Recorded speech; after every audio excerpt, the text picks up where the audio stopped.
xam ne moo ñu fi daje waaye balaa muy jël kàddu damay gërëm waa Diamaguène Sicap Mbao ci ni ñu ma teeroo bég naa ci yéen lool jërë ngeen jëf nuyu nañu ñëpp bu ñu jugee ci préfet jaar ci représentant banque africaine de développement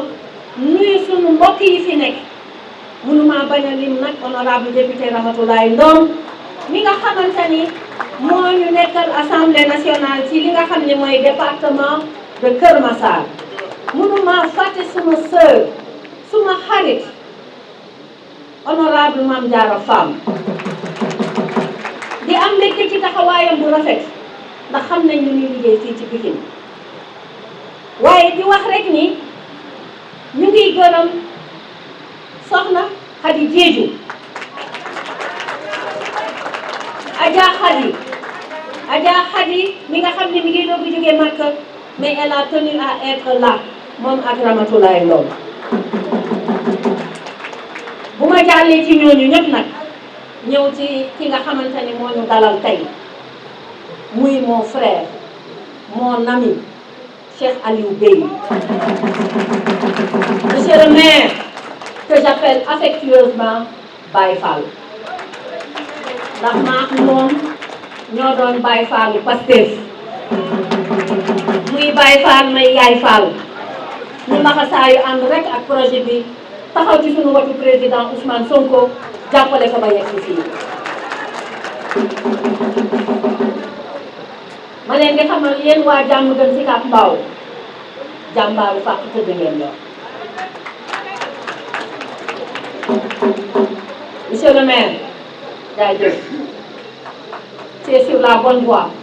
kon kon mën ngaa continuer di wax ni vision bi nga xam ne mooy vision bi nga xam ni moom le président de la république di incarné jëm ci li nga xamante ni mooy développement socio-économique du Sénégal par une transformation systémique dafa ànd tey ak lii ñu ñëw fii di ko lancé lancement bii nag li tax ma gën cee sawar a teew bi ma ko monsieur le coordonnateur Serigne Ndiaye waxee du Promoville dama cee kontaan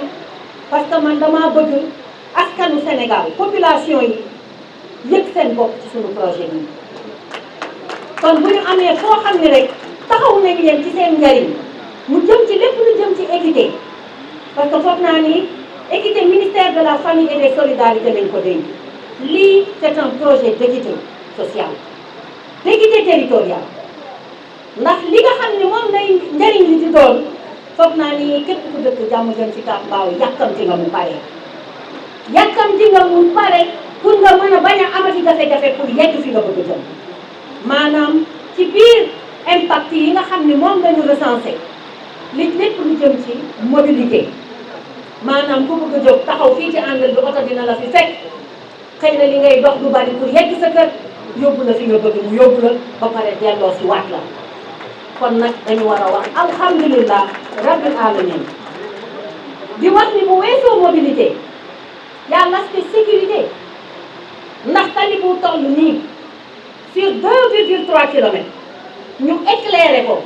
foog naa ni loolu war naa mën a dalal xelu population yi nga xam ne ñoom dañ koy defal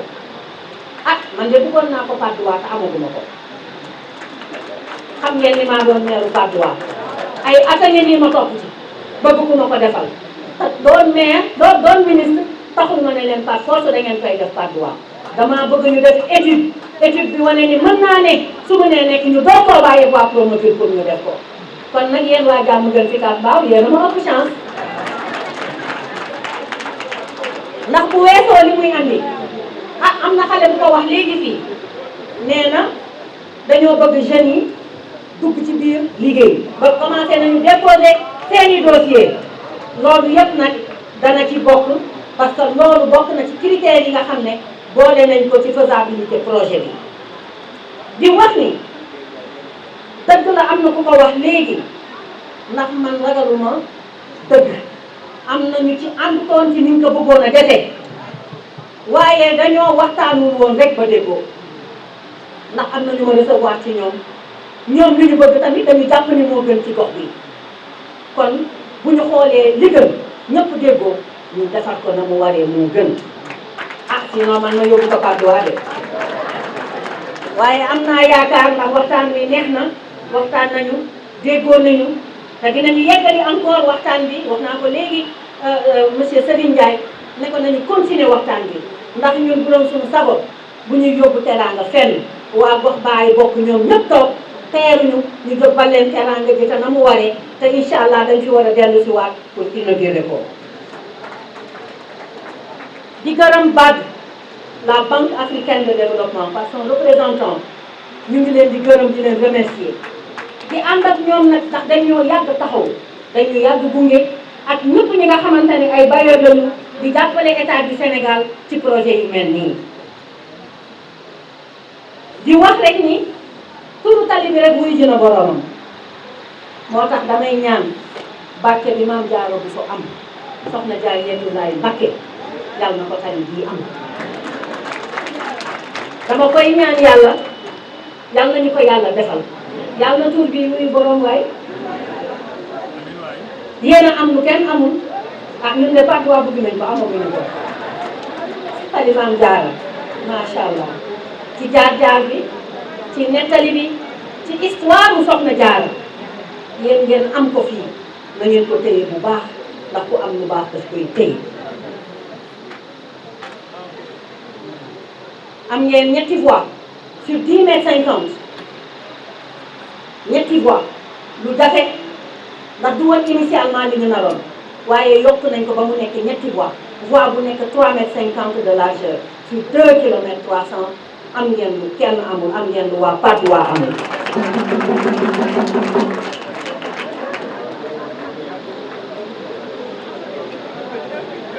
damaa bëggoon ñu dem Padois nag mais di wax rek ni li ñu gis fii ci Diamaguène Sicap Mbao bu weesoo tali bii ñu bëgg a defar yeggali ko ñëw fii inauguré ko na ngeen xam ne ministre bii jàkkaarloog yéen du ministère de la famille et des solidarités dana def lépp lu mu mën ci biir li ñu wax ci daara yi ndax am na ku ko wax léegi ñu ne ñu recensé danañu xam dinañ ci jàpp bu baax a baax dinañ leen boole ci suñuy plan d'action mais ci biir jigéen ñi ana ngeen ana jigéen ñi Diamaguène Sicap Mbao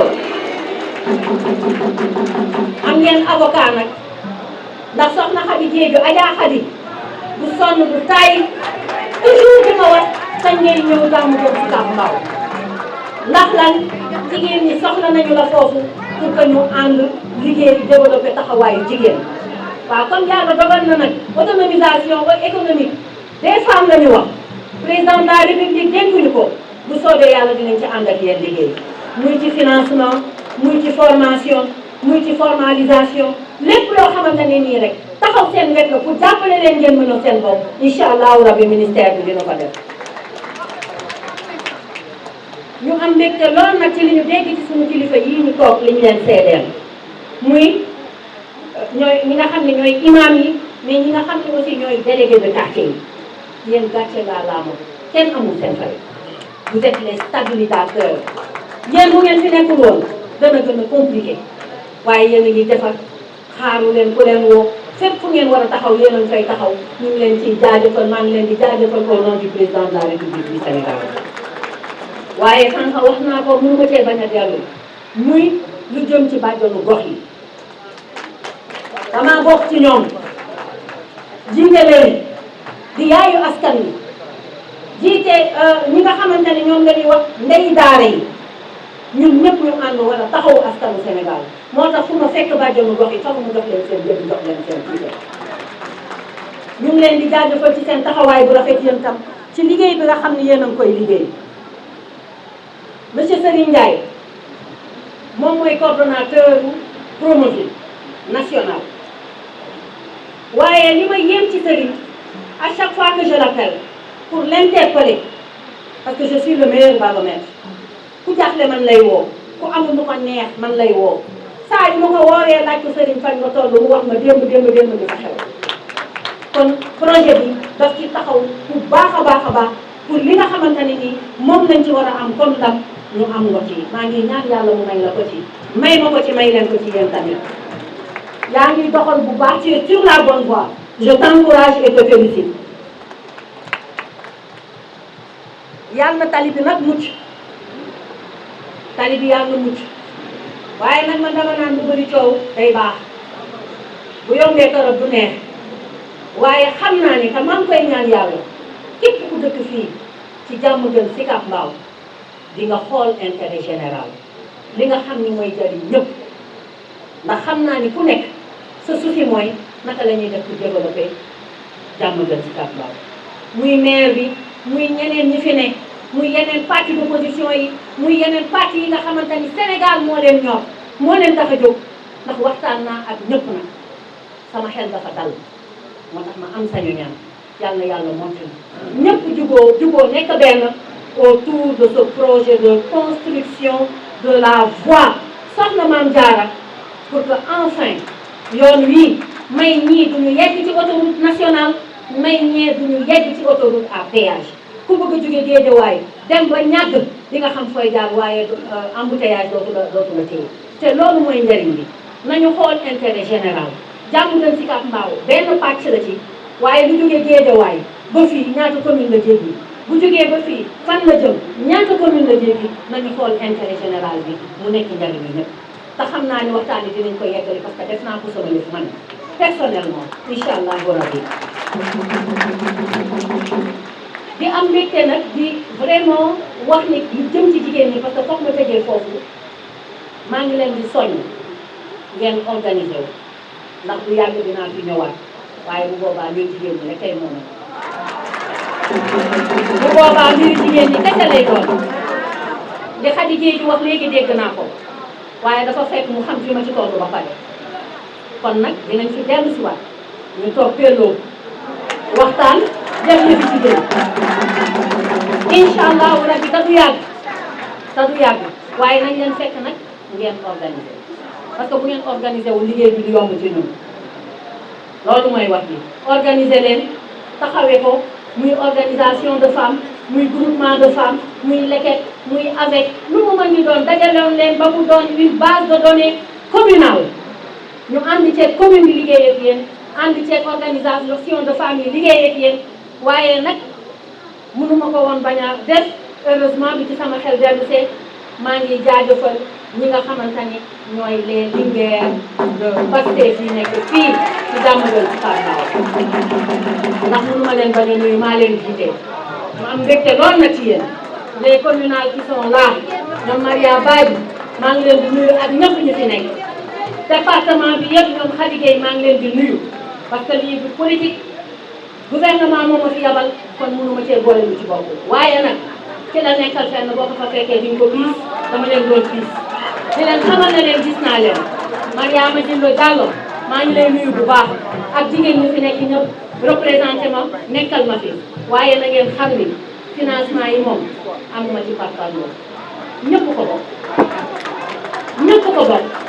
ku ne ci biir ak ku ne ci biir donc bu jotee ba ñu ñëw fi toog waxtaan dina gën a yaatu incha allahu rabbi jërë ngeen jëf di gërëm force de l'ordre yi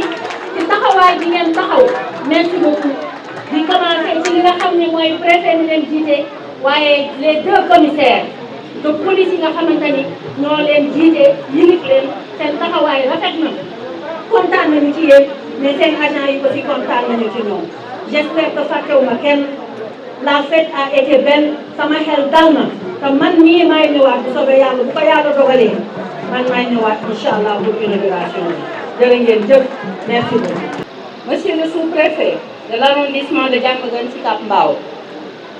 Madame l'honorable députée, ma sœur Ramatoulaye Ndom,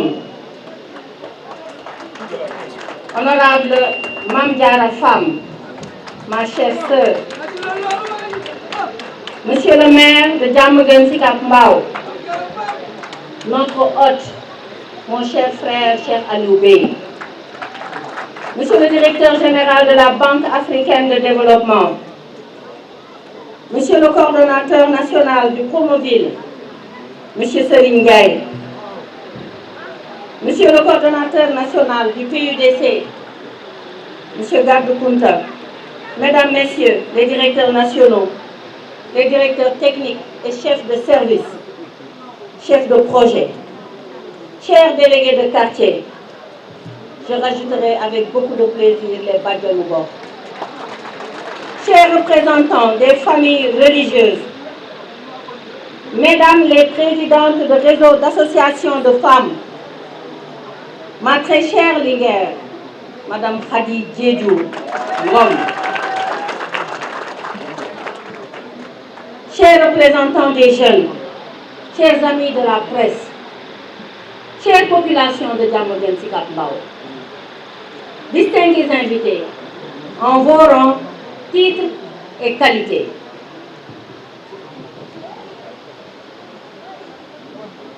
C'est avec beaucoup de fierté et d'enthousiasme que je m'adresse à vous dans le cadre de cette cérémonie de lancement officiel des travaux du programme de modernisation des villes dans les communes de Guédiawaye, Yeumbeul Nord, Diamaguène Sicap Mbao, Jaxaay, Parcelles Assainies et Keur Massar. Je tiens de prime abord à vous remercier très vivement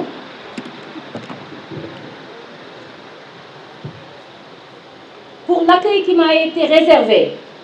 à travers cette mobilisation exceptionnelle, dans l'effervescence et l'allégresse qui réaffirment votre attachement au projet et à ses visions visionnaires, son Excellence, Monsieur le Président de la République, Bassirou Diomaye Diakhar Faye, et le Premier ministre Ousmane Sonko. Comme vous le savez, l'État du Sénégal a mis en place le nouveau référentiel des politiques publiques Sénégal 2050 dans le cadre de l'agenda national de transformation. Pour la construction d'un Sénégal juste, prospère et souverain à travers une croissance économique endogène et à fort impact sur le développement humain. Cette vision incarnée par son Excellence, Monsieur le Président de la République, Bassirou Diomaye Diakhar Faye, promeut la réalisation d'un développement socio-économique endogène, intégré et durable afin de relever le niveau d'accès des populations aux services sociaux de base dans les zones urbaines. C'est dans ce sens que le Promoville, en parfaite cohérence avec la politique d'aménagement du territoire,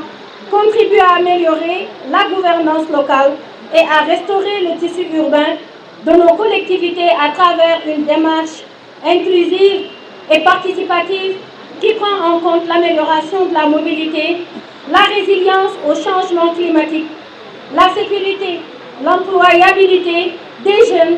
et des femmes, l'équité territoriale et la cohésion sociale. Mesdames, Messieurs, la cérémonie qui nous réunit aujourd'hui est le fruit d'un partenariat fécond entre l'État du Sénégal et la Banque africaine de développement, la BAD, qui ont mobilisé au total un financement